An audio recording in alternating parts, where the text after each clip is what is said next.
The girl friend trailer చూశాను. ఇది modern relationship మీద డిస్కస్ చేసినట్టున్నారు. ఇందులో హీరో మినీ అర్జున్ రెడ్డి ఉన్నట్టున్నాడు. సో ఆ క్యారెక్టరైజేషన్ కొంచెం అలాగనే అనిపించింది. అర్జున్ రెడ్డిలో హీరోయిన్ కు స్ట్రాంగ్ క్యారెక్టర్ ఉండదు, బట్ ఈ సినిమాలో హీరోయిన్ కు చాలా స్ట్రాంగ్ క్యారెక్టర్ ఉన్నట్టుంది. సో టైటిలే ది గర్ల్ ఫ్రెండ్ కాబట్టి. సో దీని డైరెక్టర్ వచ్చేసి Rahul Ravindran, actor turn director. ఇది ఇతని 3వ సినిమా అనుకుంటా. ఫస్ట్ చీలా సౌ, సెకండ్ మన్మధుడు 2, ఇప్పుడు ఇది చీలా సౌ. ఇది కూడా ఫిమేల్ సెంట్రికే అనుకుంటా. ఆ టైంలో మంచి నేమ్ వచ్చింది. నేమ్తో పాటు ఏదో అవార్డు కూడా వచ్చినట్లుంది. సెకండ్ మూవీ మన్మధుడు 2 ఫసక్. ఇది థర్డ్ మూవీ. ఇది కూడా ఫిమేల్ సెంట్రికే. సెంటిమెంటల్గా బాగా అచ్చొచ్చిందని ఈ మూవీ కూడా ఫిమేల్ సెంట్రికే రాసినట్టున్నాడు. Just kidding. ఆ డైరెక్టర్కు బేసికల్గా ఫిమేల్ సెంట్రిక్ ఈ కైండ్ ఆఫ్ స్టోరీస్ ఇష్టమేమో. సో దీని మీద మంచి కమాండింగ్ ఉందేమో, అందుకే థర్డ్ మూవీ కూడా ఇదే చూజ్ చేసుకున్నాడు. ఈ సినిమా స్టోరీ బేస్డ్ ఉన్నట్లు లేదు, క్యారెక్టర్ బేస్డ్ ఉన్నట్టుంది.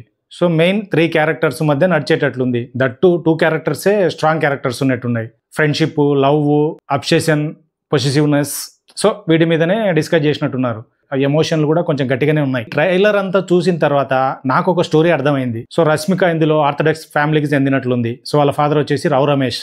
సో ఈ అమ్మాయి కాలేజీలో జాయిన్ అయింది దీక్షిత్ శెట్టి. సో ఇతను ఈ అమ్మాయిని లవ్ చేసేటట్టున్నాడు. సో ఈ అమ్మాయి ఫాదర్ గుర్తొచ్చో వాట్ ఎవర్ ఇట్ ఈస్, దాంతో లవ్ గివ్ కష్టం అన్నట్లుంది. అప్పుడు boyfriend girlfriend relationship లో ఉన్నట్టున్నారు. సో ఈ మధ్యలో ఇంకో అమ్మాయి అనుమెలన్, ఆ అమ్మాయి వచ్చినట్టుంది. ఆ అమ్మాయి దీక్షిత్ను లవ్ చేసింది. రష్మికకు వాడి మీద ఇష్టం ఉన్నట్లు తెలిసినట్టుంది. ఈ విషయం దీక్షిత్ తెలిసి దీక్షిత్ రష్మిక వెంట ఉన్నాడు. వెళ్ళి ఫాదర్తో డిస్కస్ చేసినారు.